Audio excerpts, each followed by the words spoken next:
अस्सलाम वालेकुम dear students, उम्मीद है आप सब खैरियत से होंगे। हमारा आज का जो लेक्चर है ये बहुत ही इंपॉर्टेंट है लॉ गेट एस्पिरेंट्स के लिए। जैसे कि आप सबको पता है कि अनकरीब लॉ गेट टेस्ट कंडक्ट होने जा रही है और लॉ गेट में किस टाइप के क्वेश्चंस आएंगे, most important most repeated questions कौन से हैं, आज हम वही डिस्कस करेंगे। जैसे कि आप सबको पता है कि लॉ गेट में आपने जिन सब्जेक्ट्स पर फोकस करना है वो सब्जेक्ट्स आपके कौन कौन से हैं। वो सब्जेक्ट्स आपके आ जाते हैं CPC, QSO, लीगल एथिक्स, उसके अलावा क्रिमिनल लॉ। दूसरी बात ये कि अक्सर स्टूडेंट्स जो है कंफ्यूज हो जाते हैं एक चीज़ को देखकर, एक पॉइंट को देखकर। वो पॉइंट कौन सा होता है कि मिसाल के तौर पे आपके पास जब पोर्शन आएगा कौन सा, constitution of Pakistan, constitutional law. Constitutional law के पोर्शन के अंदर ही आपको जो है लीडिंग केसेस ही मिलेंगे और इसी पोर्शन के अंदर ही आपको इंटरनेशनल लॉ का सिलेबस भी मिल जाएगा। अब आप कंफ्यूज इस तरीके कार से होंगे कि कॉन्स्टिट्यूशनल लॉ के अंदर तो कॉन्स्टिट्यूशन ऑफ पाकिस्तान का सिलेबस होना चाहिए था, इसके अंदर हमें जो है किस लिए कंफ्यूज किया गया। देखिए, कॉन्स्टिट्यूशनल लॉ मींस के कॉन्स्टिट्यूशन से रिलेटेड जितने भी क्वेश्चंस हैं, लीडिंग केसेस भी तो कॉन्स्टिट्यूशनल केसेस हैं, इंटरनेशनल लॉ भी तो किसी इंटरनेशनल लॉ का कोई कॉन्स्टिट्यूशन होगा, क्योंकि जैसे कि ICJ है या फिर आपका UN चार्टर है, UN चार्टर भी कहीं ना कहीं का कॉन्स्टिट्यूशन है। इस वजह से उसने कॉन्स्टिट्यूशनल लॉ के अंदर इसको मर्ज कर दिया है। ठीक है, इसी तरीके से QSO आएगा। किस नाम से QSO आएगा? आप लॉ ऑफ एविडेंस के नाम से।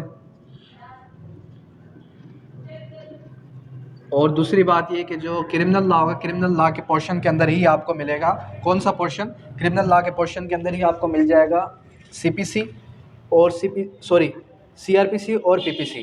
ठीक है, तो ये इस तरीके कार से आपके सवालात आएंगे। अब आते हैं हम अपने टॉपिक की तरफ, जो हमारा आज का लेक्चर है। हमारा आज का जो लेक्चर है वो कौन सा लेक्चर है? वो है आपका इम्पोर्टेंट क्वेश्चंस। अब इम्पोर्टेंट क्वेश्चंस कौन कौन से हैं, मोस्ट रिपीटेड, वही आज हमने डिस्कस करना है। चलें स्टार्ट करते हैं। सबसे पहला क्वेश्चन, अच्छा ये शफल्ड लेक्चर है हमारा। शफल्ड लेक्चर से मुराद ये कि मैं कोई सिर्फ और सिर्फ आपको CPC या सिर्फ और सिर्फ आपको क्रिमिनल लॉ या कोई पर्टिकुलर सब्जेक्ट नहीं पढ़ा रहा, मैं आपको सारे के सारे सब्जेक्ट्स में से जो इंपॉर्टेंट क्वेश्चन है वही पढ़ा रहा हूँ। सबसे पहला क्वेश्चन आ जाता है कि in Syed Zafar Ali Shah PLD 2000 supreme court page number 869, the supreme court of Pakistan allowed dash period to the chief executive with effect to the date of army take over 12th October 1999 for achieving his declared objective। अब इसके अंदर वो time duration पूछ रहा है। किस चीज़ की टाइम ड्यूरेशन पूछ रहा है? वो टाइम ड्यूरेशन इस चीज़ की पूछ रहा है कि जो 2000 वाला केस है सैयद ज़फ़र अली शाह वाला, सुप्रीम कोर्ट ने कितना टाइम पीरियड अलो किया था। तो इसका जो करेक्ट आंसर है वो करेक्ट आंसर है 2 ईयर्स का। फिर उसके बाद नेक्स्ट क्वेश्चन पे आ जाए। नेक्स्ट क्वेश्चन आ जाता है कि Asma Jilani versus government of Punjab, the supreme court held that dash. सुप्रीम कोर्ट ने किस चीज़ पे जो है अपना फैसला सुनाया था? सुप्रीम कोर्ट ने क्या फैसला सुनाया था अस्मा जिलानी केस में? Martial law was illegitimate. Martial law was illegitimate. Martial law को उसने इलिजिटिमेट यानी कि गैर आइनी करार दिया। उसके बाद आया था Nawaz Sharif versus president of Pakistan, the majority it was held at the April 1993 passed by the President of Pakistan is not within the period conferred with the President under Article 58(2)(b। मतलब कि ये रेफरेंस दे रहा है किस चीज़ का? Article 58(2)(b। Article 58(2)(b। Article 58(2)(b है क्या? देखिए, आर्टिकल 58(2)(b जो है, ऑनलाइन स्टूडेंट्स काइंडली अपने जो है माइक्स म्यूट कर लें ताकि हम क्लास को आगे लेके चल सकें। आर्टिकल 58(2)(b सिंपली हमें ये बताता है कि मिसाल के तौर पे प्राइम मिनिस्टर जो है वो प्रेजेंट नहीं है, प्राइम मिनिस्टर अपने सीट पर प्रेजेंट नहीं है, तो प्राइम मिनिस्टर की एब्सेंस में क्या होगा कि सारे के सारे जो राइट्स हैं, जो ड्यूटीज़ हैं प्राइम मिनिस्टर की, वो उसके एब्सेंस में प्रेसिडेंट परफॉर्म कर सकता है। इसी का जो है राइट यूज़ किसने किया था? जैसे कि हमारे पास जरदारी साहब ने इसको इस्तेमाल किया। किस तरीके से इस्तेमाल किया? बेनज़ीर भुट्टो शहीद हुई, उसके बाद वो प्राइम मिनिस्टर में कन्वर्ट हो गया। नेक्स्ट पे आ जाएं आप। नेक्स्ट आर्टिकल आ जाता है हमारे पास। नेक्स्ट जो क्वेश्चन है हमारे पास, Begum Nusrat Bhutto versus chief of army staff challenged the detention of her husband and 10 other leaders of Pakistan People's Party, Supreme Court of Pakistan by filing constitutional petition. अब देखें बेगम नुसरत भुट्टो ने जो कॉन्स्टिट्यूशनल पिटीशन फाइल की वो किस आर्टिकल के तहत की। मैंने आपको पहले भी बताया कि जो सुप्रीम कोर्ट में जब आप किसी आर्टिकल के तहत जाएंगे तो वो किस आर्टिकल के तहत जाएंगे, वो आप जाएंगे आर्टिकल 183, आर्टिकल 184 सब क्लास 3, आर्टिकल 184 सब क्लास 3 के तहत जाएंगे। और अगर आप हाई कोर्ट में रिट फाइल कर रहे हैं, फंडामेंटल रिट फाइल कर रहे हैं, वो आर्टिकल 199 के तहत करेंगे। वो 5 जो है रिट्स कौन कौन से, हैबेस कॉर्पस, मेंडामस, सरशोरी, ठीक है, ये 4 से 5 काइंड्स की जो रिट्स हैं, या फिर quo warranto, under what authority you are holding this office, ये रिट्स भी आपको याद हो। उसके बाद आ जाए नेक्स्ट क्वेश्चन की तरफ। The state versus 200 and others PLD 1958 legalised the dash. State versus 200 के अंदर उसने क्या किया कि उसने जो हमारे पास ये कानून था उस कानून को क्या कर दिया, मार्शल लॉ को लिस्टिमाइज कर दिया। किसको लिस्टिमाइज कर दिया? मार्शल लॉ को। तो मार्शल लॉ को लिस्टिमाइज किया गया किस केस के अंदर? स्टेट वर्सेस 200 केस के अंदर। State versus 200। नेक्स्ट क्वेश्चन की तरफ आए। जब आप नेक्स्ट क्वेश्चन की तरफ आएंगे तो नेक्स्ट क्वेश्चन के अंदर हमारे पास क्या आ जाता है? Next question Maulvi Tamizuddin versus governor general of Pakistan. इसका रेफरेंस आपको याद हो, कौन सा रेफरेंस है? PLD 1955, FC पेज नंबर है 240। ये केस का रेफरेंस आपको याद होना चाहिए। Case the governor general claim date the section 22A। अच्छा, लास्ट टाइम स्टूडेंट्स से ये भी सवाल किया गया कि जो लोरालाई में जो उसको सेकंड हमारे पास केस लॉ है उसको जो पनिशमेंट हुई वो किस सेक्शन के तहत हुई? तो उसका सेक्शन था सेक्शन 11। अक्सर स्टूडेंट्स ने ये कहा कि सर ये आउट ऑफ बॉक्स क्वेश्चन आया है। देखिए, आउट ऑफ बॉक्स क्वेश्चन नहीं आता। जब आप एक केस की पूरी समरी पढ़ के जाएंगे, डेफिनेट सी बात है कि आपको उसके आर्टिकल्स भी पता होंगे, आपको उसके फैक्ट्स भी पता होंगे, आपको उसके लाभ भी पता होंगे।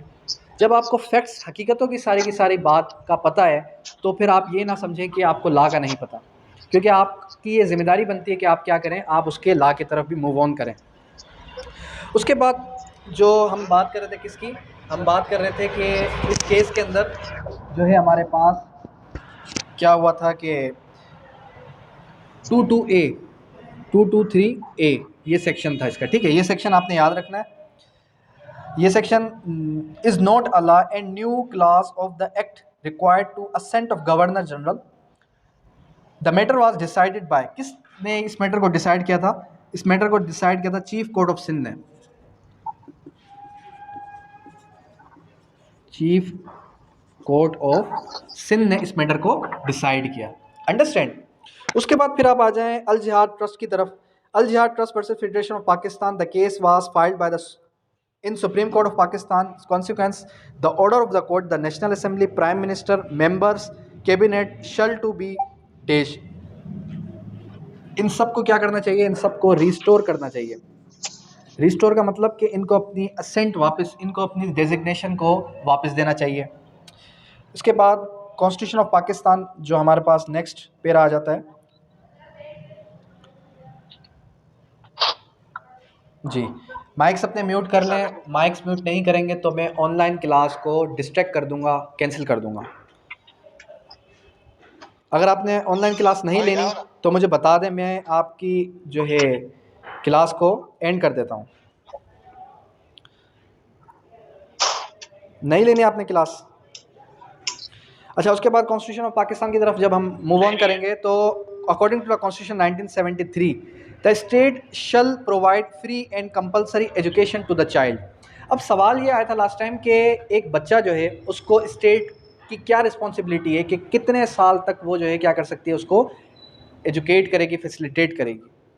तो ये आया था 5 to 16 ईयर ऑप्शन आया था, और उसके अलावा आपका ऑप्शन आया था 5 to 18 ईयर्स। तो 5 to 16 ईयर्स क्या याद रखना है? 5 to 16 ईयर्स तक जो है उस बच्चे को तालीम देने की सरकार पाबंद है।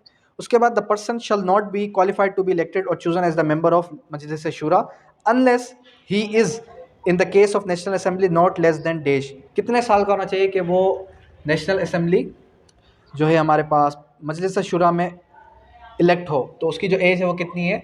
25 ईयर्स एज। आवाज सही नहीं आ रहा है, आवाज सही नहीं आ रहा। आवाज़ सही नहीं आ रही है, उसका रीज़न ये है कि आपका इंटरनेट का प्रॉब्लम है, मेरा इंटरनेट का प्रॉब्लम नहीं है। इंशाल्लाह सहरी तक मैं आपको ये पूरा का पूरा लेक्चर प्रोवाइड कर दूंगा, फिर आप उसको वीडियो फॉर्म में भी देख सकते हैं। उसके बाद नेक्स्ट आते हैं हम किसकी तरफ। नेक्स्ट हमारा जो क्वेश्चन है, थैंक यू। अ हाउस में declare the seat of member weekend without leave of the house, he remain absent consecutive days in its sitting. अच्छा, एक और सवाल बहुत ही इंपॉर्टेंट है कि अगर कोई भी शख्स ओथ लेता है, कोई भी शख्स क्या करता है? ओथ लेता है, चाहे फिर वो प्रेसिडेंट हो, चाहे फिर वो आपका प्राइम मिनिस्टर हो, चाहे फिर वो आपका गवर्नर हो। कोई भी शख्स अगर क्या करता है? ओथ लेता है, तो वो किस शेड्यूल के तहत लेता है? वो आपका लेता है थर्ड शेड्यूल। थर्ड शेड्यूल का नाम आप याद रख लें, बस काफ़ी है इतना। थर्ड शेड्यूल के तहत कोई भी शख्स आपसे वो पूछे प्राइम मिनिस्टर ओथ किसके तहत लेता है, प्राइम मिनिस्टर का ओथ कहाँ मेंशन है, प्रेसिडेंट का ओथ कहाँ मेंशन है, या फिर गवर्नर्स का ओथ कहाँ पर मेंशन है, चाहे फिर वो सिंध का हो, चाहे फिर वो पंजाब का हो, थर्ड शेड्यूल के तहत वो शख्स ओथ लेता है। बस इतना काफ़ी है, ये चीज़ आपने याद रखनी है। फिर आ जाए नेक्स्ट की तरफ। नेक्स्ट क्वेश्चन क्या आ जाता है? Protection of property right is a dash in article 24। अच्छा, अब वो पूछेगा आपसे कि मिसाल के तौर पे आर्टिकल है हमारे पास 8 से लेके 28 तक, इसमें से वो कोई भी एक आर्टिकल देगा, वो पूछेगा ये आपका बेसिक राइट है, ये आपका फंडामेंटल राइट है, या ये आपका जो है, और इसने ऑप्शन क्या दिया, और इसने कॉन्टीजेंट राइट है, या फिर option A B both are correct. अब आप ये बताएं कि आर्टिकल 8 से लेके 8 से लेके 28 तक किस चीज़ की बात करता है? फंडामेंटल राइट्स की बात करता है। चाहे आपको ऐसा लग रहा है कि ये मेरा बेसिक राइट है, बेसिक राइट होना ना होना हम उसकी बात कर ही नहीं रहे, हम किसकी बात कर रहे हैं? हम बात कर रहे हैं किसकी? फंडामेंटल राइट्स की। दैट मीन्स के आर्टिकल 8 से लेकर आर्टिकल 28 तक सारे के सारे क्या है? आपके फंडामेंटल राइट्स हैं, और आपने किस पे टिक करना है? फंडामेंटल राइट्स पर टिक करना है। जैसे कि लास्ट टाइम सवाल क्या आया? प्रोटेक्शन प्रॉपर्टी एज पर article 24 constitution of Pakistan is dash right, vested right, human right, contingent right, या फिर फंडामेंटल राइट। तो ऑप्शन क्या था? Fundamental right. मतलब 8 से लेके 28 तक जो भी राइट्स हैं आपने उसको वन लाइनर में याद कर लेना अच्छे से, फिर उसके बाद आप ये क्लेम ना कीजिएगा कि सर ये पढ़ाया नहीं था। फिर आ जाए आप किसकी तरफ? एज पर article 62 constitution of Pakistan the award is specified the person to be contest for dash election of national assembly Islamic republic of Pakistan. तो फिर वही बात आ गई, कितनी ईयर्स एज होनी चाहिए? 25 ईयर्स एज होनी चाहिए। नेक्स्ट क्वेश्चन आया था, according to 1973 constitution of Pakistan the president held to the national assembly is, जो शख्स हेल्ड करता है नेशनल असेंबली को वो कौन करता है? स्पीकर। कौन करता है? आपका स्पीकर। ये सवाल आपको इस तरीके से याद हो।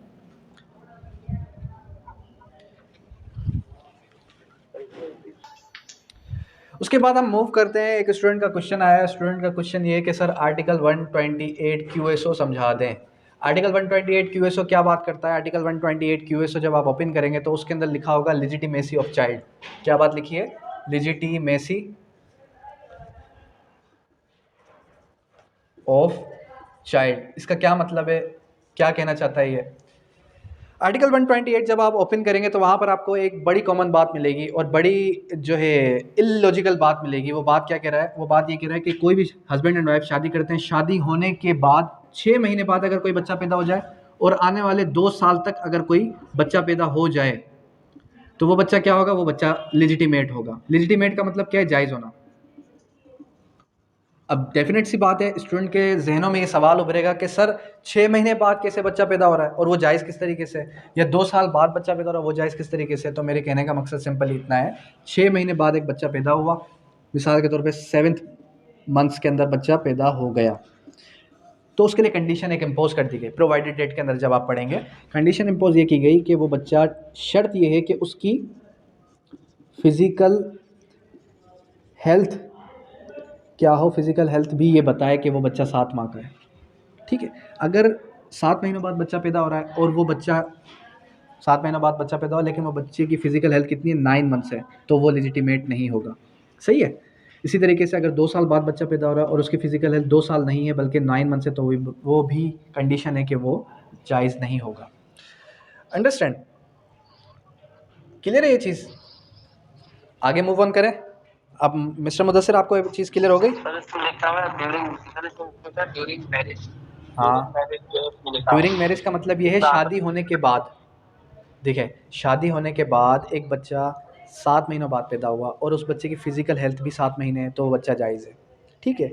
शादी ख़त्म हो गई, शादी ख़त्म होने के बाद डाइवोर्स हो गई या हस्बैंड की डेथ हो गई। हस्बैंड की डेथ होने के बाद एक जो है वाइफ़ थी, एक औरत थी, उसको 2 साल के अंदर-अंदर अगर कोई बच्चा पैदा हो गया, तो वो बच्चा भी जायज़ है।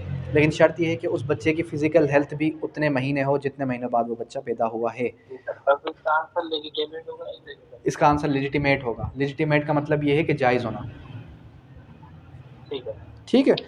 अच्छा, उसके बाद हम कहाँ मूव कर रहे थे? हमारा जो नेक्स्ट क्वेश्चन था according to article 31 of the constitution of Pakistan, state shall be taken the enable the Muslims Pakistan individual to collectively to order their lives according to their fundamental principles, basic concepts of the Islam facilitate thereby it may be enabled to dash understanding meaning of life is the Holy Quran and Sunnah। इसका answer क्या है कि जो भी हमारे पास state है वो हर शख्स को फैसिलिटेट करेगी according to the holy Quran and Sunnah. Constitution of Pakistan किस पर बेस करता है? टीचिंग्स, किसकी teachings? Teachings of holy Quran and Sunnah. ठीक है? उसके बाद आ जाए नेक्स्ट क्वेश्चन की तरफ। नेक्स्ट क्वेश्चन क्या कहता है कि एज पर article 36 of the constitution of Pakistan the state shall safeguard the legitimate rights and interested to minorities including their due representation in देश। तो ऑप्शन में क्या आएगा? The federal and provincial service. क्या ऑप्शन में आएगा? Federal and provincial service. सही है। नेक्स्ट क्वेश्चन की तरफ मूव ऑन करते हैं। नेक्स्ट क्वेश्चन किसकी तरफ आया था? According to article 11 of the constitution of Pakistan, no child below the age of dash years shall be engaged in factory. कितने साल से कम का बच्चा फैक्ट्री के अंदर काम नहीं कर सकता? माइनॉरिटी पे उसने रिस्ट्रिक्शन लगा दी, तो उसकी एज क्या होगी माइनॉरिटी की? 14 ईयर्स। 14 साल से कम का बच्चा माइनॉरिटी में काउंट होगा और वो कहीं जो है काम नहीं कर सकता। कहाँ पर? जहाँ पर भी मिट्टी वगैरह का काम चल रहा हो। ठीक है? उसके बाद आ जाते हैं नेक्स्ट की तरफ। एज पर article 206 constitution of Pakistan the जज ऑफ द सुप्रीम कोर्ट और ऑफ द हाई कोर्ट में resign his office by writing under the hand addressed dash. मतलब कि जब भी हाई कोर्ट का जज, सुप्रीम कोर्ट का जज रिज़ाइन देगा तो वो किसको रिज़ाइन देगा? प्रेसिडेंट को। ठीक है? किसको रिज़ाइन दे रहा है वो? प्रेसिडेंट को रिज़ाइन दे रहा है। फिर आ जाए आप किसकी तरफ? नेक्स्ट हमारा क्वेश्चन आ जाता है इंटरनेशनल लॉ की तरफ मूव ऑन करते हैं। अच्छा, और भी क्वेश्चंस हैं कुछ, ये मैं देख लेता हूँ कौन से हैं। एज पर article 53 two constitution of Pakistan before entering upon office the member elected as speaker और deputy speaker shall make before the national assembly oath set in dash. फिर वही बात आ गई, कौन से शेड्यूल के अंदर? मैंने आपको बताया ओथ किसी का भी हो, कहाँ मेंशन है? थर्ड शेड्यूल के अंदर। कहाँ पे मेंशन है? Third schedule. थर्ड शेड्यूल का नाम याद रख लें बस, कि भाई ओथ जितने भी होंगे वो एज पर थर्ड शेड्यूल होंगे। उसके बाद आ जाएं नेक्स्ट आर्टिकल। एज पर article 211 constitution of Pakistan the proceedings before the council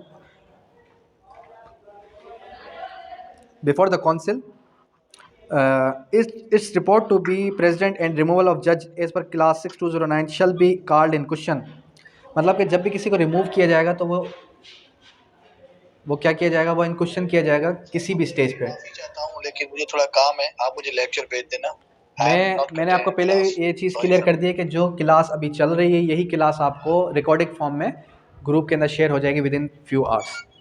अच्छा, उसके बाद फिर क्या आ जाता है? उसके बाद आ जाता है आपका नेक्स्ट क्वेश्चन हमारे पास। एज पर आर्टिकल 63 एज पर article 7 constitution of Pakistan the part unless the context otherwise the state means. State का मतलब क्या है? स्टेट का मतलब है, स्टेट हमारी क्या है? रियासत, जिसको हम मजलिस शूरा पार्लियामेंट का नाम देते हैं। Provincial government, federal assembly and federal government. State के अंदर कौन कौन से पार्ट्स काउंट होते हैं? फेडरल गवर्नमेंट, उसके बाद आपका आ जाता है provincial government, federal government, provincial government, और इसके अलावा पार्लियामेंट, पार्लियामेंट आ जाएगा। पार्लियामेंट के अलावा और क्या आ जाएगा आपका, ये सारे के सारे आपके काउंट होंगे किस में, ये सारे के सारे आपके काउंट होंगे स्टेट के ज़ुमरे में। नेक्स्ट क्वेश्चन हम आते हैं आप किसकी तरफ, इंटरनेशनल लॉ की तरफ। इंटरनेशनल लॉ का पोर्शन बहुत ही जो है शॉर्ट सिलेबस है इसका, जिसके अंदर सिर्फ और सिर्फ आपके मार्क्स कितने हैं, 5 मार्क्स हैं। अब इसके अंदर ICJ भी है और जो है हमारे पास UN चार्टर भी है। और UN चार्टर के जब आप आर्टिकल्स ओपन करेंगे तो आपको 150 से 200 आर्टिकल्स मिल जाएंगे और नंबर की वेटेज सिर्फ और सिर्फ कितनी है, 5। अब इस 5 मार्क्स को किस तरीके से हमने कंटिन्यू करना है, इसके अंदर कुछ इंपॉर्टेंट जो है आर्टिकल्स आपके साथ डिस्कस करता हूँ। अगर किसी ने कॉन्सेप्चुअल पढ़ना है तो वो प्रीवियस लेक्चर सुन सकता है। Membership of the united nation is dash which accepts the objection United Nation Charter and the judgment of the organization are able in writing carry out the objections। इसके अंदर options हैं open to all, peace loving state, open to all states. इसके अंदर जो correct option है वो क्या है, open to all peace loving states. मतलब ये जो हमारे पास ऑप्शन इन्होंने दिया कि जो भी मेंबर बनेगा वो open to all peace loving states के लिए होगा। उसके बाद the quorum of dash shall suffice the constitute the international court of justice. International court of justice के अंदर कितने जजेस बैठेंगे, 9 जजेस बैठेंगे। 9 का कोरम याद रख लें, कितना कोरम है, 9 जजेस बैठेंगे। The first Geneva convention 1864 related to the protection देश the wounded and sick combatants. किसके लिए था जिनेवा कन्वेंशन, जो फर्स्ट जो है हुआ था 1864 में। ईयर भी याद रख लें 1864, और सेकेंडली क्या याद रख लें कि किसके लिए हुआ था, सिख के लिए, सिख पर्सन्स के लिए। फिर आ जाएगा नेक्स्ट क्वेश्चन हमारे पास, 8 पर article 51 UN charter provides that the rights of self defence. Right of self defence कहाँ पर मेंशन है, आर्टिकल 51, आर्टिकल 51 UN चार्टर। अभी मैं UN चार्टर डिस्कस कर रहा हूँ आपके साथ। फिर क्या आ जाएगा आपका, फिर आ जाएगा आपका next question, the offence of piracy is subject to the jurisdiction of देश ऑल स्टेट्स। पायरेसी का जो ऑफेंस है, पायरेसी जो आप समुद्री जहाज़ के अंदर आप देखते हैं कि लोग छुप जाते हैं, जो कि इसके ज़ुमरे में आता है, ये ऑल स्टेट्स के ख़िलाफ़ वर्जी है। जितने भी स्टेट्स हैं उन सब की ख़िलाफ़ वर्जी है एक किस्म की, ठीक है। उसके बाद member temporary members of UN security council. UN security council के टेम्प्रेरी मेंबर कितने हैं, 12 टेम्प्रेरी मेंबर्स हैं। फिर नेक्स्ट क्वेश्चन आ जाता है आपका, article 39 UN charter mention 3 grounds enforcing action, namely breach of peace, aggression, threat, international peace. ये तीनों चीज़ आपने याद रखनी है। कौन कौन सी, breach of peace, breach of peace के अलावा फिर क्या आ जाता है आपका, act of aggression,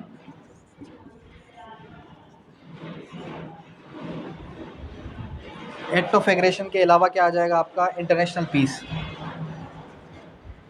international peace. ये तीनों पॉइंट्स आपने याद रखने। तीनों पॉइंट्स किस चीज़ से रिलेट करते हैं जी, तो ये तीनों चीज़ें आपने, तीनों जो पॉइंट्स हैं, ये तीनों पॉइंट्स अपने पास लिख लेना है। कौन कौन से तीनों पॉइंट्स हैं, एक हमारे पास, अब ये सवाल पूछ क्या रहा है, सबसे पहले सवाल को समझें। कह रहा था यूनाइटेड नेशन कहाँ गया, एज पर article 39 UN charter mention 3 grounds of enforcing actions. Enforcing actions के 3 ग्राउंड्स कौन कौन से हैं, ये आपने ग्राउंड्स के नाम याद रखने हैं। कौन कौन से ग्राउंड्स हैं, एक है breach of piece, act of aggression और इंटरनेशनल पीस। ये तीनों ग्राउंड्स आपने याद रख लेना है। Persons not greater means, persons not greater, not Greta, इसका मतलब क्या है, इसका मतलब है पर्सोना नॉन ग्रेटा, मतलब कि कानून से ऊपर कोई भी शख्स नहीं है, लेकिन यहाँ पर इसका ऑप्शन नहीं आ रहा।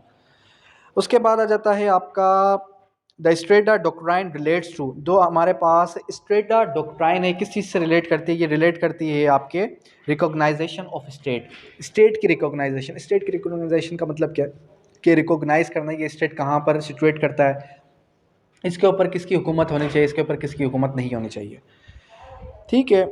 उसके बाद the general assembly of united nation is to meet in dash and its such special sessions में रिक्वायर।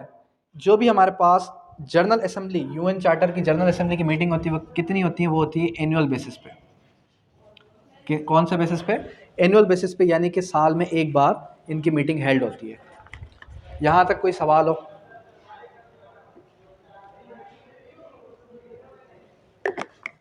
यहाँ तक किसी का कोई सवाल नहीं है? पक्की बात है।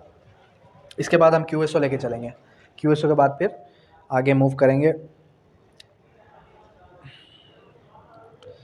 अच्छा जी, उसके बाद क्या आ जाता है, एज पर article 8 statute of the ICJ the general assembly and the security council shall proceed independently of one another. जो हमारे पास आर्टिकल 8 है, आर्टिकल 8 के अंदर क्या बात की गई है? अच्छा देखें, सवाल आपसे नहीं पूछेगा कि आर्टिकल 5 के अंदर क्या बात की गई है, आर्टिकल 6 के अंदर क्या बात की गई है। वो आपको ऑप्शन देगा आर्टिकल एज पर आर्टिकल 5, फिर आगे वो अपनी बात रखेगा। क्या बात रखेगा भाई? वो ये पूछेगा कि एज पर आर्टिकल 5 उसने ये बात की, एज पर आर्टिकल 6 जो उसने ये बात की उसके अंदर कौन सी चीज़ मिसिंग है। तो जब आपने आर्टिकल पढ़ा होगा डेफिनेट सी बात है वो चीज़ें आपको क्लियर होंगी। फिर क्या आ जाता है, फिर आ जाता है आपका आर्टिकल 9 यूनाइटेड नेशन चार्टर। ये जो है सवाल रिपीटेड भी है, पहले भी आ चुका है कि the general assembly shall consist of all the members United Nations, each member shall not be more than days representative. कितने रिप्रेजेंटेटिव होंगे? तो 5 रिप्रेजेंटेटिव होंगे। कितने रिप्रेजेंटेटिव होंगे स्टेट के? 5 रिप्रेजेंटेटिव होंगे, ये चीज़ याद रख लें। फिर आ जाते हैं हम किसकी तरफ, इंग्लिश जूरिस्प्रूडेंस की तरफ मूव ऑन करें या किसकी तरफ करें? जो सिलेबस जो आपको लग रहा है कि सर ये पोर्शन क्लियर करना चाहिए, मुझे उसका बता दें ताकि फिर मैं उसको लेके चलूँ। क्यूएसओ को, ठीक है, क्यूएसओ को देख लेते हैं। क्यूएसओ के अंदर मैं आपको सिर्फ इंपॉर्टेंट आर्टिकल्स लिखवा लेता हूँ। वो इंपॉर्टेंट आर्टिकल्स आपने पढ़ लेना एक दफ़ा, तो इंशाल्लाह आपको ये चीज़ें क्लियर हो जाएंगी। ठीक है, अब क्यूएसओ के अंदर आर्टिकल 2 ओपन करें। आर्टिकल 2 किस चीज़ की बात करता है? इंटरप्रिटेशन। आर्टिकल 2 इंटरप्रिटेशन जब आप ओपन करेंगे तो उसके अंदर आपने एक चीज़ याद रखनी है कि एक है हमारे पास फैक्ट इन इशू और एक है हमारे पास रेलेवेंट फैक्ट। ठीक है, रेलेवेंट फैक्ट क्या है, फैक्ट इन इशू क्या है, दोनों को समझे ज़रा। फैक्ट इन इशू मतलब कि जो असल वक़्वा जिस काज ऑफ एक्शन की वजह से आप कोर्ट में आए। रेलेवेंट फैक्ट उस मसले से रिलेटेड जितने भी मसले होंगे वो होंगे रेलेवेंट फैक्ट। फिर आ जाएगा डॉक्यूमेंट। अब ये जो हमारे पास वर्ड डॉक्यूमेंट है ये इस आर्टिकल के अंदर भी सब क्लास बी के अंदर मेंशन है, और यही आपका आर्टिकल 29 जो हमारे पास पीपीसी है वहाँ पर भी है। किसी भी चीज़ के ऊपर कोई भी बात लिखी है वो सब के सब क्या है, लेटर फिगर हो कुछ भी हो तो वो क्या है, वो आपका डॉक्यूमेंट है। सिंपल सी बात है, जब एक चीज़ यहाँ पर लिखी है, बोर्ड के अंदर कुछ लिखा हुआ है, ये बोर्ड भी डॉक्यूमेंट है। मेरी शर्ट पे कुछ लिखा हुआ है वो भी डॉक्यूमेंट है। सब कुछ डॉक्यूमेंट है एज पर आर्टिकल 2 सब क्लास बी के तहत। फिर किसकी तरफ मूव ऑन करेंगे? फिर इसके आगे जो मोस्ट इंपोर्टेंट आर्टिकल आ जाता है आर्टिकल 3। आर्टिकल 3 क्या बात करता है? Competency of witness. Competency of witness को पूरा का पूरा पढ़ें एक दफ़ा, क्या कह रहा है इसके अंदर। एक चीज़ आपको मिलेगी प्रोवाइडेड डेट की। अक्सर स्टूडेंट्स क्या करते हैं, प्रोवाइडेड डेट से आगे पढ़ते ही नहीं है। आर्टिकल का एक क्लास पढ़ लिया और कहा कि भाई यही ठीक है। हाँ भाई ये ठीक तो है, लेकिन उसके आगे कोई और बात भी तो कर रहा है। वो जो आगे बात कर रहा है उसको भी तो आपने लेके चलना है। कॉम्पिटेंसी ऑफ विटनेस के अंदर सिंपल ये बात कह रहा है कि एक बच्चा है, अगर वो कोर्ट की बात को समझ सकता है, उसका दुरुस्त जवाब दे सकता है। एक बच्चा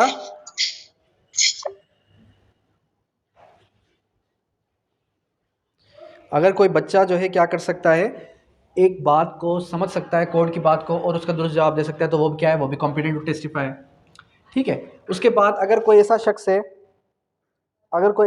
है जो कि कोर्ट की बात को समझे लेकिन जवाब नहीं दे सकता क्योंकि वो बोल नहीं सकता, तो फिर वो कॉम्पिटेंट नहीं होगा।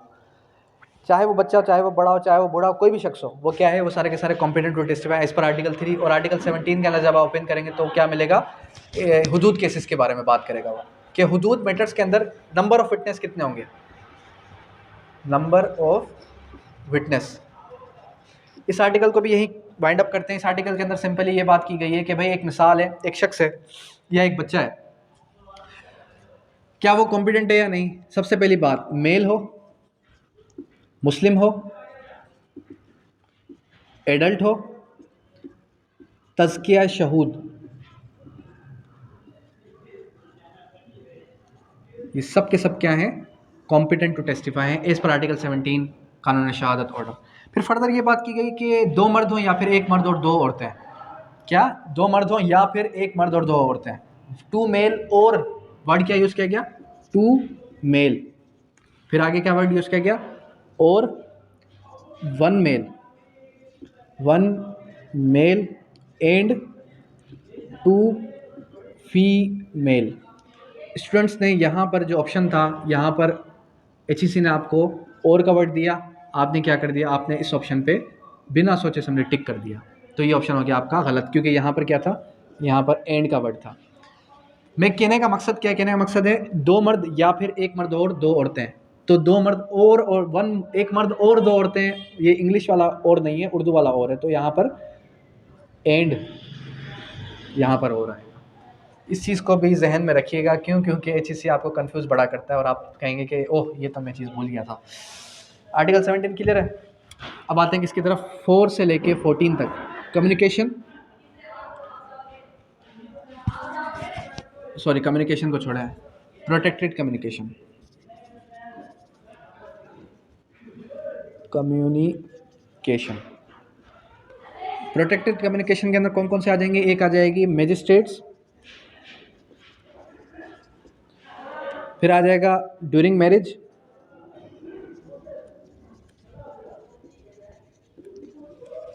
फिर जो इम्पोर्टेंट आ जाता है आपका as per affairs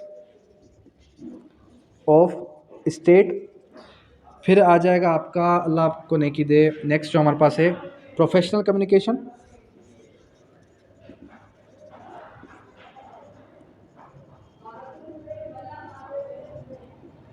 professional communication के बाद जो है प्रोडक्शन ऑफ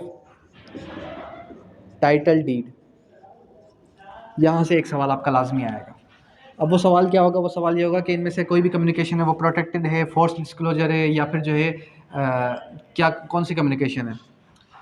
जितने भी आर्टिकल 4 से लेके 14 तक कम्युनिकेशंस बताई गई वो सब की सब क्या है, प्रोटेक्टेड कम्युनिकेशन है फ्रॉम फोर्स डिस्क्लोजर। किसी को मजबूर नहीं किया जा सकता कि आप बताएं कि आपने अपनी बीवी के साथ कौन सी कम्युनिकेशन की थी, क्या बात की थी, क्या बातचीत नहीं की थी। ये सब के सब क्या है, कम्युनिकेशन ड्यूरिंग मैरिज हो, कम्युनिकेशन टू मजिस्ट्रेट्स जजेस हों, तो ये लोग पाबंद नहीं है कि किसी को जवाब दे सकें। उसके बाद क्या आ जाएगा, उसके बाद आ जाएगा आर्टिकल 15। आर्टिकल 15 किस चीज़ की बात करता है, इनक्रिमिनेटिंग क्वेश्चन। किसी भी शख्स को मजबूर नहीं किया जा सकता कि वो क्या करे, अपनी ही ज़ात के खिलाफ गवाही दे दे कि हाँ मैं चोरी करने गया था रात के 3 बजे, हाँ मैं ये काम करने गया था, ये काम करने नहीं गया था। उसके बाद आ जाएगा आर्टिकल 16। आर्टिकल 16 किस चीज़ की बात करता है, अकम्प्लिस। अकम्प्लिस क्या है, अकम्प्लिस मतलब शरीक जुर्म। क्या कहता है अकम्प्लिस, शरीक जुर्म। अकम्प्लिस के लिए वर्ड यूज़ किया गया कि भाई आर्टिकल 16 के तहत an accomplice shall be competent to testify. Accomplice क्या होगा, कॉम्पिटेंट टू टेस्टिफाई होगा। फिर फर्दर ये बताया गया कि accomplice shall be competent to testify, और फिर उसने क्या कर दिया, उसने जो है लास्ट टाइम की तरह एक सवाल बड़ा अच्छा दिया, कौन सा, एक्सेप्ट का। एक्सेप्ट का सवाल उसने सेक्शन 75 से भी दिया था, और एक्सेप्ट का सवाल उसने अकम्प्लिस से भी दिया था। अक्सर स्टूडेंट्स क्या हो गए, स्टूडेंट्स हो गए कंफ्यूज। किस लिए स्टूडेंट्स कंफ्यूज हुए, डेफिनेट सी बात है, जब स्टूडेंट्स को ये पता चलता है कि भाई हमने आगे क्या पढ़ना है, वो आधे आर्टिकल्स पढ़ते हैं स्टूडेंट्स और आधे आर्टिकल को छोड़ देते हैं। मैंने आपको बताया था कि इस बार भी चांसेस हैं कि 3 से 4 सवाल, कितने सवाल, 3 से 4 सवाल किस सूरत में आए, आपके एक्सेप्ट की सूरत में आ जाए, या फिर बट की सूरत में आ जाए। और शल और मे वाले सवाल भी चांसेस हैं कि 4 से 5 सवाल शल और मे वाले सवाल लाजमी आएंगे इस बार। अब उसने ये पूछा कि जो अकम्प्लिस है शल भी कॉम्पिटेंट टेस्टिफाई है, बट एक्सेप्ट इन हुदूद केसेस में आप अकम्प्लिस शरीक जुर्म की गवाही काबिल कबूल हरगिज़ नहीं है। आर्टिकल 17 मैंने क्लियर कर दिया। अब आते हैं किसकी तरफ, आर्टिकल 18 की तरफ। आर्टिकल 18 क्या बात करता है, आर्टिकल 18 को जब हमने ओपन किया तो आर्टिकल 18 क्या बात करेगा, आपका करेगा relevancy of fact. Relevancy of fact क्या कहता है कि जब भी गवाही दी जाएगी या तो दी जाएगी फैक्ट इन इशू की, या दी जाएगी रेलेवेंट फैक्ट की। अब ये फैक्ट इन इशू क्या है, रेलेवेंट फैक्ट क्या है, मैंने आपको यहीं पर क्लियर कर दिया कि फैक्ट इन इशू वो फैक्ट, वो हकीकत जो असल वकूआ, असल बात हो, ज़्यादा इसके बाद, ठीक है। असल वक़ुआ, असल बात हो, असल मुद्दा हो, जिसकी वजह से आप क्या कर रहे हैं, जिसकी वजह से आप कोर्ट के अंदर आए हैं, ठीक है। रेलेवेंट फैक्ट क्या होगा कि relevant fact which relates to the matter, आपके मैटर के साथ जो भी मैटर रिलेट करेगा वो सब का सब क्या होगा, रेलेवेंट फैक्ट होगा। उसके बाद फिर क्या आ जाता है, उसके बाद फिर आ जाता है आपका नेक्स्ट आर्टिकल। नेक्स्ट आर्टिकल कौन सा है, नेक्स्ट आर्टिकल है आपके पास आर्टिकल नंबर 19। आर्टिकल नंबर 19 किस चीज़ की बात करता है, रेस गिस्चे। रेस गिस्चे क्या है, रेस गिस्चे मीन्स थिंग्स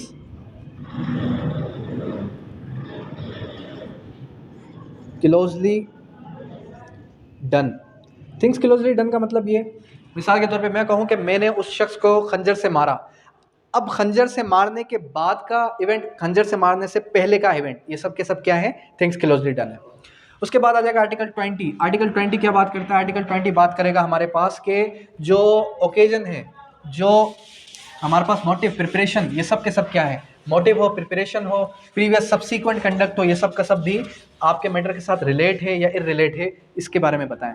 तो वो आपसे एक ऑप्शन देगा। मैंने आपको प्रीवियस लेक्चर के प्रीवियस क्लास के अंदर भी बताया था कि जब वो आपको आर्टिकल 18 से लेके आर्टिकल 69 तक पूछेगा, क्या पूछेगा, वो आपसे ये कहेगा कि एज पर आर्टिकल 19, एज पर आर्टिकल 19 जो हमारे पास facts necessary to explain, facts necessary to explain, फिर आगे वो ऑप्शंस के अंदर देगा रेलेवेंट, इररेलेवेंट, नॉट रेलेवेंट या फिर नन ऑफ दीज। तो ऑप्शन के अंदर आपने क्या टिक करना है, रेलेवेंट। देखें ज़रा समझें क्यूएसओ की स्कीम को। क्यूएसओ के अंदर पढ़ाया क्या जा रहा है, कौन गवाही देगा, कौन गवाही दे सकता है, ठीक है, गवाही किस चीज़ से रिलेटेड होगी, बर्डन ऑफ प्रूफ किस पे लाया करेगा, मतलब कौन साबित करेगा, गवाही कैसी होगी, किस नेचर की होगी, डॉक्यूमेंट्री होगी, ओरल होगी, ठीक है। और जो लोग गवाही नहीं दे सकते, क्या उनकी गवाही किसी भी सूरत में काबिल कबूल होगी या नहीं होगी, ये सब के सब सवालात कहाँ पर आएंगे, सब के सब सवालात आपके आएंगे कानून शहादत ऑर्डर से रिलेटेड। एग्जामिनेशन किसी को किस तरीके से किया जाएगा, किसी भी शख्स को एग्जामिन किस तरीके से किया जा सकता है, ये सब का सब आएगा आपका क्यूएसओ से। कहने का मकसद सिंपल इतना है कि आपने क्या याद रखना है, आपने याद रखना है कहाँ पर रेलेवेंट है, कहाँ पर इररेलेवेंट। उसके बाद आ जाए बहुत ही इंपॉर्टेंट आर्टिकल, आर्टिकल 22। आर्टिकल 22 क्या बात करता है, आइडेंटिफिकेशन पेरेड। आइडेंटिफिकेशन पेरेड क्या है, आइडेंटिफिकेशन पेरेड के अंदर आपने ये याद रखना है कि 9 किस्म की डमीज़ होंगी और आपके सामने लेकर आया कोई और आपसे पूछा आपके साथ जो सुबह में जो चोरी हुई थी उनमें से चोरी किसने की। अब डेफिनेट सी बात है, सुबह की चोरी शाम तक आप याद रख सकते हैं, 5 दिन बाद आप याद नहीं रख सकते। तो आइडेंटिफिकेशन पीरियड होती किस किस के लिए, पर्सन के लिए और थिंग्स के लिए, ये 2 वर्ड्स याद रख लें, ठीक है। अब दूसरा सवाल, क्या ये रेलेवेंट है, क्या ये इररेलेवेंट है, तो ये भी आपका रेलेवेंट है। अंडरस्टैंड, यहाँ तक क्लियर है। उसके बाद आ जाए आप किसकी तरफ, आर्टिकल 24 की तरफ। आर्टिकल 24 क्या बात करता है, प्ली ऑफ एलिबाई। अब ये प्ली ऑफ एलिबाई को भी यहाँ पे क्लियर करेंगे और इसी के साथ हम किसको क्लियर करेंगे, इसी के साथ हम जोड़ देंगे किसको, पीपीसी को, क्योंकि मैंने आपको क्या बताया, ये शायद हो सकता है हमारी लास्ट क्लास हो, इसके बाद आपने अपना लॉगआउट जाके देना है। अच्छा, कल भी मैं आपके साथ क्लास के अंदर कनेक्ट रहूँगा, लेकिन उसके अंदर मैं आपका जो है फ्रीक्वेंटली आस्क्ड क्वेश्चन आंसर का सेशन रखूँगा, मतलब वो आपकी पर्टिकुलर पढ़ाने वाली क्लास नहीं होगी, कल मैं आपका आउटपुट लूँगा, जो मैंने आपको अभी तक पढ़ाया उसके बारे में मैं क्वेश्चनिंग करूँगा। प्ली ऑफ एलिबाई के अंदर एल्सवेयर। अब एल्सवेयर का मतलब ये कि I was not present at the scene of crime, मैं क्राइम के वक्त यहाँ पर मौजूद ही नहीं था। अगर कोई शख्स ये कह दे कि मैं at the scene of crime मौजूद नहीं था, तो वो क्या कर रहा है, वो प्ली रेस कर रहा है। अब याद करें किसी और किताब के अंदर कोई प्लीज़ है या नहीं है, अगर है तो कौन सी है मुझे बताएं, है किसी को जहन में, नहीं है जहन में, चले मैं क्लियर करता हूँ। अच्छा, आर्टिकल 24 को जोड़ें, किसके साथ जोड़ेंगे आप जोड़ेंगे जर्नल एक्सेप्शंस के साथ। जर्नल एक्सेप्शंस क्या बात करते हैं, जर्नल एक्सेप्शंस को जब आप ओपन करेंगे आर्टिकल 76 से लेके 106 तक, जिसके अंदर आपके प्राइवेट डिफेंस भी आ जाएंगे। अब आप कहेंगे सर ये जर्नल एक्सेप्शंस के अंदर और आप इसको किस तरीके से कनेक्ट कर रहे हैं। देखिए आर्टिकल 24 ये कह रहा है कि मैं मौका वारदात पर मौजूद नहीं था, मैं मौका वारदात पर मौजूद नहीं था। अब मैं ही कोर्ट को साबित करूंगा, क्या बात साबित करूंगा, कि मैं कोर्ट मैं ये डिक्लेयर करता हूँ कि मैं मौका वारदात पर मौजूद नहीं था, मैं तो लाहौर के अंदर था। अब साबित मैंने करना है कोर्ट में। क्या साबित करना है? कि मैं वहाँ पर मौजूद नहीं था, जहाँ मौजूद था वो साबित करना है। ये साबित नहीं करना कि मैंने जुर्म नहीं किया। मैंने जुर्म किया है या नहीं किया वो तो प्रोसिक्यूशन ही साबित करेगी। लेकिन मैं मौका वारदात पर मौजूद नहीं था, मैं कहीं और किसी और सिटी के अंदर था, ये चीज़ मैं साबित करूंगा। इसको हम कहेंगे ऑनर्स ऑफ प्रूफ या बर्डन ऑफ प्रूफ एज पर आर्टिकल 117 QSO। क्लियर है? अब दूसरी चीज़ ये मिसाल के तौर पे प्ली एक और किस्म की हो सकती है। प्ली का मतलब क्वेश्चन भी कह सकते हैं आप, कि मैं ऑब्जेक्शन रेज करता हूँ कि मैं वहाँ मौजूद नहीं था। ये तो हो गया प्ली ऑफ एलिबाय। मिसाल के तौर पे मैं कहूँ कि मैंने तो जुर्म किया है, मैं तस्लीम करता हूँ इस चीज़ को कि मैंने जुर्म किया है, वाकई में मैं मुजरिम हूँ, लेकिन मैंने जुर्म अपने होशो हवास में हरगिज़ नहीं किया। इसका क्या मतलब है? इसका मतलब ये कि मैंने जब जुर्म किया उस वक्त मैं इंटॉक्सिकेटेड था, किसी ने मुझे नशा दिया था। इसका मतलब ये कि जब मैंने ये जुर्म ऑफेंस कमिट किया, जब मैंने ये ऑफेंस पर्टिकुलरली ऑफेंस कमिट किया, उस वक्त क्या था? उस वक्त जो है मुझे पागलपन का दौरा आया हुआ था। जर्नल एक्सेप्शंस बहुत ही इंपॉर्टेंट चैप्टर है, चैप्टर नंबर 4 PPC। यहाँ से आपके 1-2 सवाल लाजमी आएंगे और वो आपसे क्या पूछेगा? Nothing is an offence. क्या ये जो हमने बात की है ये ऑफेंस है या नहीं ऑफेंस? आपने क्लिक करना है नॉट एन ऑफेंस, अगर इसमें से वो आपसे कहीं से पूछ रहा है। और जो माइनॉरिटी है वो 10 ईयर से, ये भी चीज़ याद रख लें। प्रीवियसली बुक्स के अंदर अगर कहीं भी 7 ईयर से, तो वो आंसर गलत है। अक्सर स्टूडेंट्स 7 ईयर्स वाले पे करके आए थे, तो वो आंसर कतई गलत है। अच्छा जी, यहाँ से आगे मूव करते हैं। अब मैंने कहा कि किसी ने क्या कर दिया, किसी ने इंटॉक्सिकेट किया, किसी ने जो है उसको जो है वो 12 साल से कम इमेच्योरिटी में बच्चा था, ठीक है, या फिर कोई भी शख्स क्या था, कोई भी शख्स जो है अपने होश हवास में नहीं था, वो पागल था, कुछ भी था। अगर वो किसी का मर्डर भी कर दे तो जनरल एक्सेप्शन देखे थे, वो मर्डर, वो जुर्म नहीं होगा। Nothing is an offence which is done in general under general exception या which is done in private defence. अब ये प्राइवेट डिफेंस क्या है? अपने बचाव के लिए, किसी और के बचाव के लिए, अपने अपनी इज्जत बचाने के लिए, किसी और की इज्जत बचाने के लिए। दो चीज़ें आ गई, अपनी या किसी और की प्रॉपर्टी बचाने के लिए। अगर मैं किसी को मार भी दूं तो वो जुर्म नहीं होगा। लेकिन आपने क्या याद रखना है कि जब कोई शख्स आपके ऊपर हावी है, उसके पास पिस्टल है, मेरे पास नहीं है, तो मैं उसको मार सकता हूँ। लेकिन अगर उसी की पिस्टल मैंने अपने हाथ हैंड ओवर कर ली तो अब मैं उसको नहीं मार सकता। ये क्या हो गया? ये हो गया आपका प्राइवेट डिफेंस, जो कि 96 से लेके 106 तक है। इसके अंदर फिर फर्दर काइंड्स बताई गई हैं कि क्या क्या आप कर सकते हैं, क्या क्या आप नहीं कर सकते, किसको हर्ट पहुंचा सकते हैं, किसी का मर्डर कर सकते हैं। खैर, कहने का मकसद ये है कि सब के सब क्या है, ये आपको कानूनी रियायत है कि यहाँ पर आप जो है क्या कर सकते हैं, ऑब्जेक्शन रेज कर सकते हैं कि मैंने जो जुर्म किया वो जुर्म नहीं था। अब इसके साथ एक और आर्टिकल डील करता है। वो कौन सा आर्टिकल है? वो आर्टिकल है आपका 121। 121 कौन सा? QSO। 121 QSO क्या बात करता है? 121 QSO जब आप ओपन करेंगे तो 121 QSO के अंदर सिंपली ये बात की गई कि अगर कोई शख्स जर्नल एक्सेप्शंस की प्ली रेस करता है तो साबित भी वही करेगा कि क्या वो वाकई में पागल था, क्या वाकई में उसने जो है मुगालते में किसी को मार दिया, क्या नेचर ऑफ फैक्ट को उसने समझा नहीं। ये सारी चीज़ें फिर कौन साबित करेगा? अक्यूज पर्सन साबित करेगा। क्लियर है? फिर आते हैं किसकी तरफ? एडमिशंस की तरफ, कन्फेशंस की तरफ। 30 से लेके 36 तक, 37 से लेके 44 तक, और इसके अंदर 45 भी आ जाएगा।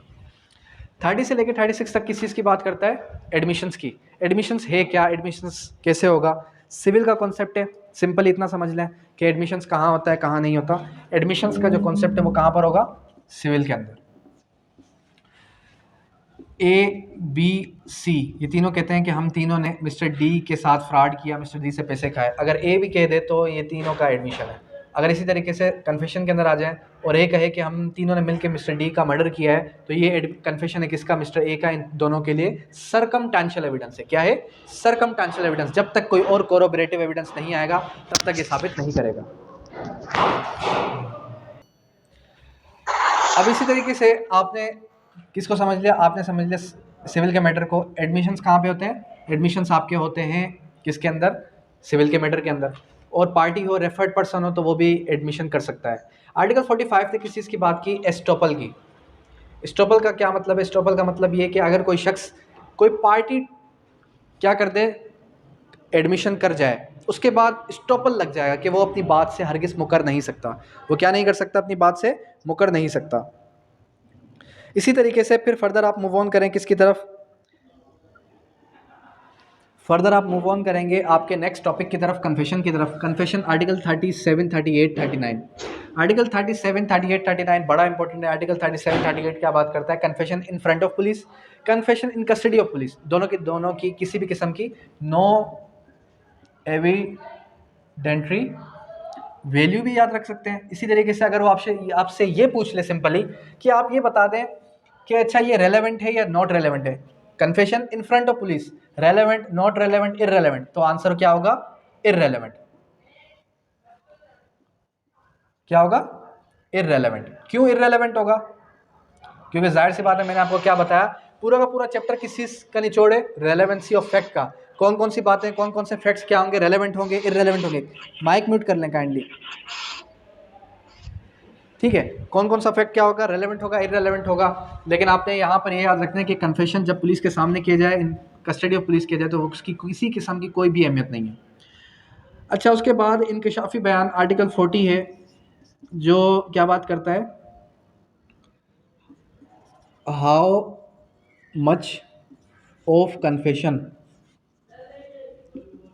Is to be proved. इसका क्या मतलब है? इसका मतलब सिंपली इतना है, सो वेरी सिंपलेस्ट। कौन सा सिंपलेस्ट?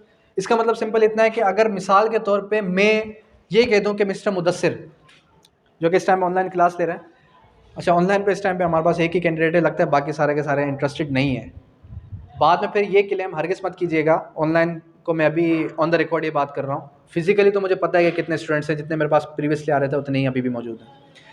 बाद में फिर स्टूडेंट्स अगर पास नहीं होते तो कहते हैं कि सर ने अच्छा नहीं पढ़ाया। आप प्रीवियसली रिकॉर्ड उठा के देख लें ग्रुप के कि सारे की सारी क्लासेस ऑन टाइम है, किसी ने अटेंड की किसी ने नहीं की, मेरे पास सारा रिकॉर्ड मौजूद है।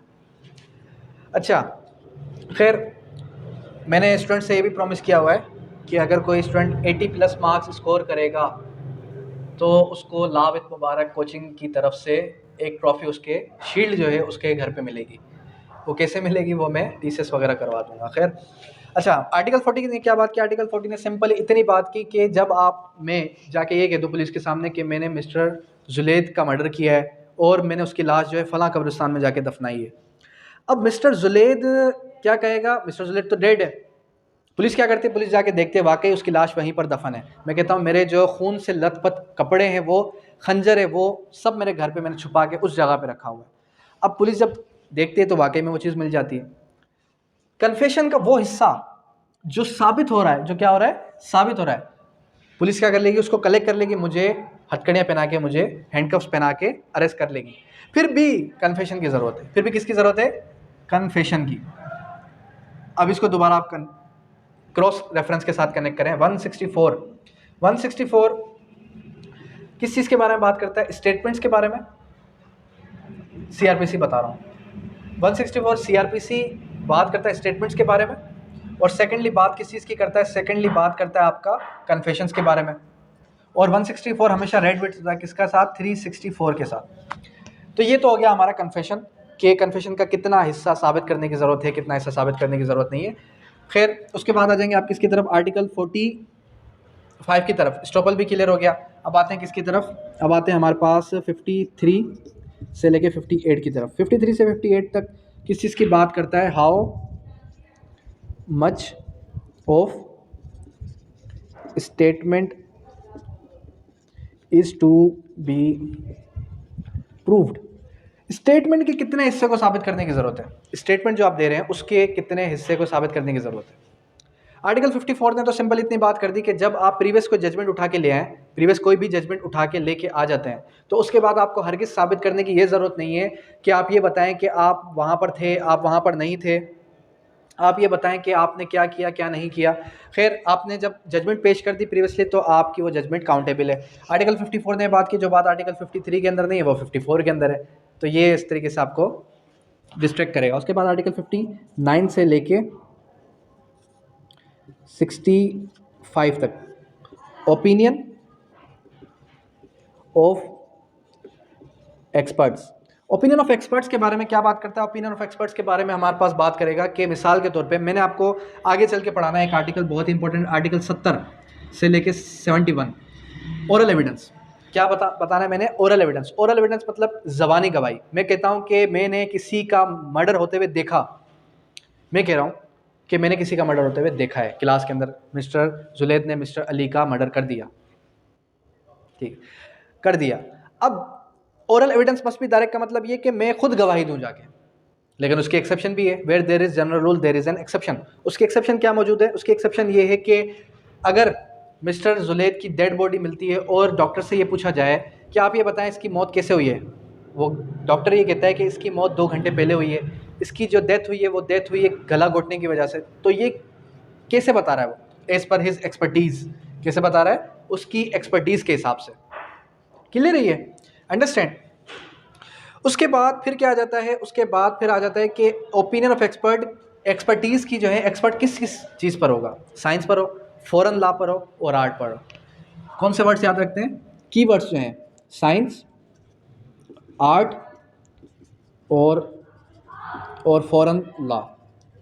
डोमेस्टिक लॉ नहीं हो, फॉरेन लॉ। ये 3 वर्ड्स आपने याद रख लेना है। उसके बाद आर्टिकल 61, 62 किस चीज़ की बात करेगा? आर्टिकल 61, 62 हैंड राइटिंग की बात करेगा और सिग्नेचर की बात करेगा। हैंड राइटिंग और सिग्नेचर जब भी आ जाएगी तो अगर वो एक्सपर्टीज़ के पास जाएंगे, तो अगर वो एक्सपर्टीज़ उसको देख लें, समझ लें, तो वो क्या होगा? वो भी आपका रेलेवेंट हो जाएगा। क्लियर है? यहाँ तक कोई सवाल, यहाँ तक कोई ऐसी बात जो समझ में ना आई हो?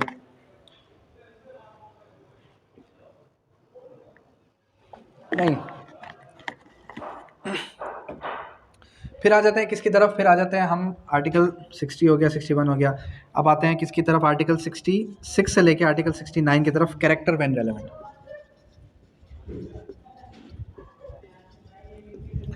कैरेक्टर व्हेन रेलेवेंट का मतलब ये कि जब आप कोई सिविल मैटर दे रहे हैं तो उसके अंदर प्रीवियस कैरेक्टर गुड है, बैड है, रेलेवेंट है, इररेलेवेंट है, ये चीज़ याद रख लें। और जब आप 69 पढ़ रहे हैं तो उसके अंदर क्रिमिनल के अंदर प्रीवियस बैड कैरेक्टर रेलेवेंट है, इररेलेवेंट है, ये चीज़ याद रख लें, काफ़ी है इतना। फिर आ जाते हैं किसकी तरफ? 70 और 71 की तरफ, ओरल एविडेंस। ओरल एविडेंस के बारे में क्या बात कर रहा है? ओरल एविडेंस के बारे में उसने हमें सिंपली इतना बताया कि जब भी आप ओरल एविडेंस देंगे, जब भी आप क्या देंगे, जब भी आप ओरल एविडेंस देने जा रहे हैं, तो ओरल एविडेंस के बारे में आपने सिंपली इतना बता देना है कि oral evidence must be direct. और डायरेक्ट के अंदर फिर उसने उसकी एक्सेप्शन हेयर से के अंदर 71 के अंदर बता दी कि शहादत अल शहादा हो, एक्सपर्ट ओपिनियन हो, आर्टिकल 46 हो, आर्टिकल 46 यहाँ पर पढ़ाना भूल गया। आर्टिकल 46 बात करता है किस चीज़ की? कि persons can not be found as witness, persons who can not be found as witness. तो वो कौन कौन से लोग हैं जिसको एज अ विटनेस फाउंड नहीं हो, तो फिर वो क्या आएंगे? नहीं आएंगे। अगर कोई शख्स मर जाए, अगर कोई शख्स मिल नहीं रहा, या फिर अगर कोई शख्स ऐसा है कि जो लापता हो गया है, या फिर किसी रिलेशन की बात है, तो ये सब के सब को बुलाने की ज़रूरत नहीं है। 71 ने किस चीज़ की बात की? हेयर से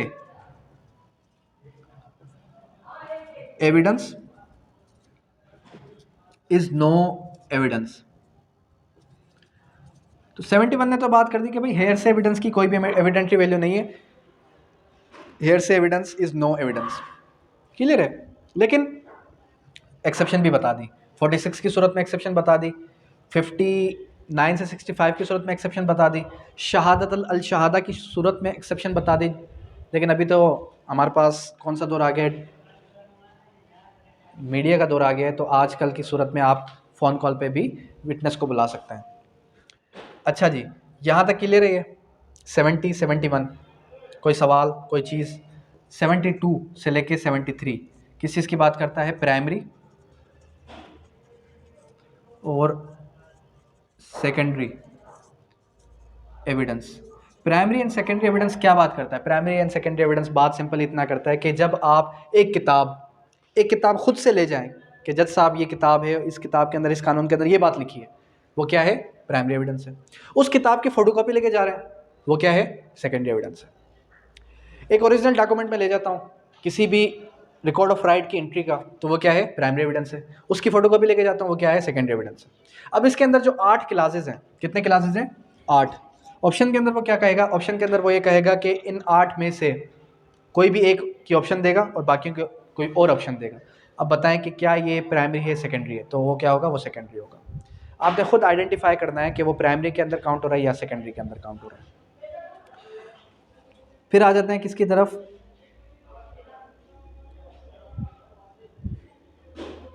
फिर आ जाते हैं हमारे नेक्स्ट क्वेश्चन की तरफ। सेकेंडरी हो गया, प्राइमरी हो गया, और अब आ जाएं आप आर्टिकल 84 और 85, पब्लिक एंड प्राइवेट डॉक्यूमेंट्स। अब ये पब्लिक और प्राइवेट डॉक्यूमेंट्स क्या हैं, किस तरीके से इसको समझेंगे। पब्लिक और प्राइवेट डॉक्यूमेंट्स, देखें कोई भी ऐसा डॉक्यूमेंट जिस डॉक्यूमेंट तक हर शख्स की रसाई है। मिस्टर जुलैद ने निकाह किया है या नहीं किया, इस बात की तरफ तो हम आ ही नहीं रहे। हम ये पूछ रहे हैं कि इसका रिकॉर्ड नादरा के पास है या नहीं है, जाके आप चेक करके आएंगे। अगर इसने रजिस्टर्ड निकाह करवाया होगा तो वो क्या होगा, वो होगा आपका पब्लिक डॉक्यूमेंट। अगर अभी तक इसने रजिस्टर्ड नहीं करवाया, फ्री विल करवाइए, कोर्ट के अंदर ही डॉक्यूमेंट पड़ा हुआ है, तो वो क्या होगा, वो होगा आपका प्राइवेट डॉक्यूमेंट। पब्लिक डॉक्यूमेंट कोई भी ऐसा डॉक्यूमेंट जिस डॉक्यूमेंट तक हर शख्स की रसाई हो, वो क्या है, पब्लिक है। और जिस तक हर शख्स की रसाई ना हो, वो क्या है, प्राइवेट डॉक्यूमेंट है। क्लियर है ये। उसके बाद फिर क्या आ जाए आप, उसके बाद आप आ जाए नेक्स्ट आर्टिकल की तरफ। आर्टिकल 90 से लेके 101 तक प्रिजम्पशंस। प्रिजम्पशंस एज पर फैक्ट्स या फिर प्रिजम्पशन एज टू लॉ।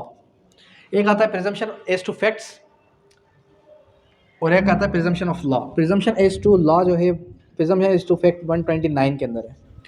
और प्रिजम्पशन एज टू डॉक्यूमेंट्स जो है, मैं लॉ बता रहा हूँ लेकिन यहाँ पर आंसर है डॉक्यूमेंट मेरे पास।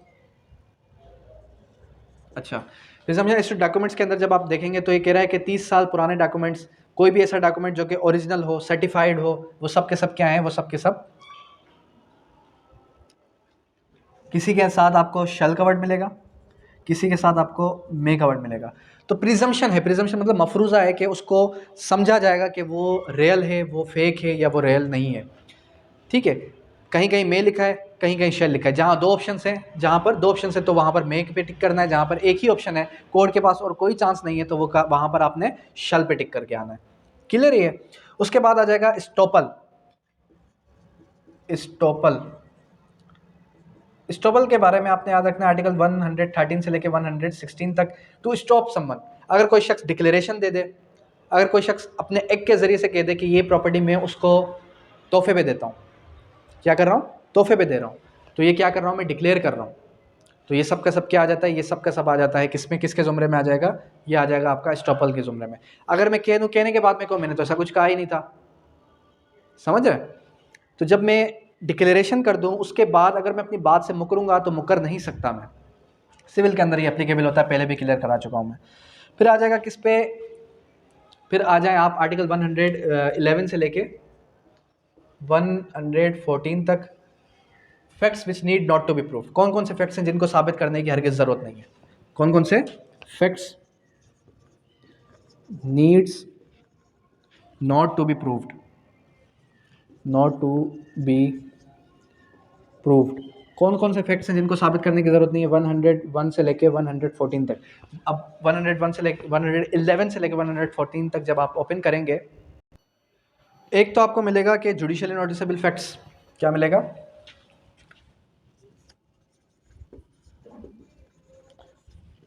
Notice able facts. फिर आपको मिलेगा admitted facts need not to be proved. ठीक है, फिर आपको फर्दर एक और भी मिल जाएगा। खैर, आर्टिकल 112 ओपन करेंगे तो उसने पूरी की पूरी एक लिस्ट बता दी। कौन कौन सी लिस्ट बता दी, उसने बताया भाई आर्म्ड फोर्स, आर्म्ड जो हमारे पास वेपन्स हैं उनको भी साबित करने की ज़रूरत नहीं है। इससे हटके जितने भी वेपन्स हैं, जितने भी हमारे पास जितनी भी चीज़ें हैं, वो सब के सब ऐसे हैं फैक्ट्स हैं जिनको हरगिज़ साबित करने की ज़रूरत नहीं है। क्लियर है ये। तो ये क्या हो गया, ये हो गया facts which need not to be proved. मतलब कोर्ट के अंदर इररेलेवेंट बात तो करनी ही नहीं है, आपने ये कहना ही नहीं है कि शादी हुई फिर उसके बाद ये हुआ। क्लियर है ये। उसके बाद आप किसकी तरफ आएंगे, उसके बाद आप आ जाएं बर्डन ऑफ प्रूफ की तरफ। आर्टिकल 117 से लेके 128 तक। आर्टिकल 117 क्या बात करता है, बर्डन ऑफ प्रूफ की तरफ। किसकी तरफ लेके जा रहा है आपको, burden of proof. Burden of proof क्या है, 12 सबूत किस पे होगा। आर्टिकल 117 ने ये बात की कि भाई जो केस लेके आएगा, a person who assets not who denies, जो असर्ट करेगा वही साबित करेगा कि जुर्म किसने किया है। फिर आर्टिकल 121 मैंने आपको प्रीवियसली क्लियर करा दिया। इसके अंदर इंपॉर्टेंट आर्टिकल 128 बड़ा इंपॉर्टेंट है, जो अक्सर स्टूडेंट पूछ लेते हैं कि भाई लेजिटिमेसी ऑफ चाइल्ड, कोई भी बच्चा 6 महीने के बाद, शादी के बाद 6 महीने बाद पैदा हो, शादी खत्म होने के 2 साल के अंदर अंदर पैदा हो, तो वो बच्चा जायज़ बच्चा है, लेजिटिमेट है। कैसे, क्या, क्यों, इसको छोड़ दें। उसके बाद आ जाए 129 प्रिजम्पशन एज टू फैक्ट्स। चोरी का सामान किसी से बरामद होगा तो ये प्रिजम्पशन है कि चोरी उसी ने की है। अकम्प्लिस, शरीक जुर्म, अगर कोई शरीक जुर्म है, अगर वो गवाही देता है तो कोर्ट के नज़र में वो काबिल एतमाद के लायक हरगिज़ नहीं है। ये भी चीज़ क्लियर हो गई। फिर फर्दर किसकी तरफ आएंगे आप, 130 से ऑनवर्ड, किसकी तरफ, 130 से लेके 144 तक है। 130 से ऑनवर्ड आएगा order of examination. Order of examination से मुराद ये कि किस तरीके कार से आप जो है एग्जामिनेशन करेंगे, किस तरीके से आप किसी को एग्जामाइन करेंगे। पहले क्या होगा, पहले होगा एग्जामिनेशन इन चीफ, चीफ के बाद होगा क्रॉस, क्रॉस के बाद होगा री एग्जामिनेशन। चीफ किस तरीके से किया जाएगा, हाँ भाई बताओ आपने क्या देखा, कैसे देखा। चीफ तो वकील की ज़रूरत नहीं होती। चीफ कौन रिकॉर्ड करवाता है, party to his own witness. Cross कौन करवाता है, adverse party to adverse witness. सही है। जब क्रॉस हो गया, जरा हो गई, उसके बाद अगर पार्टी है, कौन सी पार्टी है, कॉलिंग पार्टी। कॉलिंग पार्टी देखती है कि मेरा गवाह बिक चुका है, ब्राइब्ड हो चुका है, तो वो अपने ही गवाह से कुछ सवालात कर सकती है। उसके बाद फिर एडवर्स पार्टी के पास राइट आ जाएगा कि वो क्या कर सकता है, वो उसका क्रॉस भी कर सकता है इस पर आर्टिकल 133 QSO 133। फिर लीडिंग क्वेश्चन 136 के अंदर बताया गया लीडिंग क्वेश्चन क्या है। Leading question which leads towards the answer, ऐसे सवालात जो आपको किसकी तरफ रहनुमाई कर रहे हैं, जवाबों की तरफ रहनुमाई कर रहे हैं। तो leading questions shall must not be asked generally, but कहीं कहीं पूछे भी जा सकते हैं, क्रॉस के अंदर पूछे जा सकते हैं। उसके बाद फिर आ जाएगा आपका क्वेश्चंस लॉफुल इन क्रॉस एग्जामिनेशन 144। ये मैं इसलिए क्यूएसओ की तरफ इसलिए बढ़ाऊँ ताकि 20 नंबर में से 18 नंबर आपके कवर हो जाएं। खैर, क्वेश्चंस लॉफुल इन क्रॉस एग्जामिनेशन, कौन कौन से सवालात जो हैं वो लॉफुल हैं क्रॉस एग्जामिनेशन में, कौन कौन से सवालात हैं। इंसल्टिंग अनोइंग क्वेश्चंस पूछे ही नहीं जा सकते, हरगिज़ पूछे नहीं जा सकते। ऐसे सवालात हों जो कि रेलेवेंट हो आपके केस के साथ। 150 क्या बात करता है, हॉस्टाइल विटनेस। हॉस्टाइल विटनेस क्या है, मुनहर्रिफ गवाह। फिर आ जाएगा 155 refreshment of memory. Refreshment of memory, अपनी मेमोरी या किसी भी शख्स की मेमोरी को रिफ्रेश करने के लिए अगर उसको कोई बात दोबारा याद दहानी करवाई जाए तो वो भी रेलेवेंट है कानून की नज़र में। 163 एडमिशन और एक्सेप्टेंस और डिनायल ऑन ओथ, ये भी क्लियर करवा चुका हूँ कि अगर कोई शख्स क्या करे, ये कहे कि आप हल्फन कसम उठा लें कि ये चीज़ आपकी है या मेरी है, तो मैं चीज़ आपको दे देता हूँ। एडमिशन वो एक्सेप्टेंस और डिनायल ऑन ओथ आ गया। फिर आ गया मॉडर्न डिवाइसेस। जितने भी मॉडर्न डिवाइसेस आज के दौर में पाकिस्तान के अंदर मौजूद हैं, सब की सब एडमिसिबल पीस ऑफ एविडेंस है। ये हो गया कानून शहादत ऑर्डर कंप्लीट। इससे प्रीवियस मैंने आपको क्या बताया, इंपॉर्टेंट आर्टिकल्स बताए इंटरनेशनल लॉ के, इंपॉर्टेंट आर्टिकल्स बताए कॉन्स्टिट्यूशन ऑफ पाकिस्तान के। कितने मार्क्स हो गए आपके, 35 मार्क्स यहाँ से कवर हो गए। 35 में से अगर ये लेक्चर सुन लेंगे तो आप एटलीस्ट 25 तो ऑब्टेन कर सकते हैं, अगर इस लेक्चर को अच्छे से सुने तो। ठीक है, अब आते हैं किसकी तरफ, अब आते हैं थोड़ा डिस्कशन कर लेते हैं।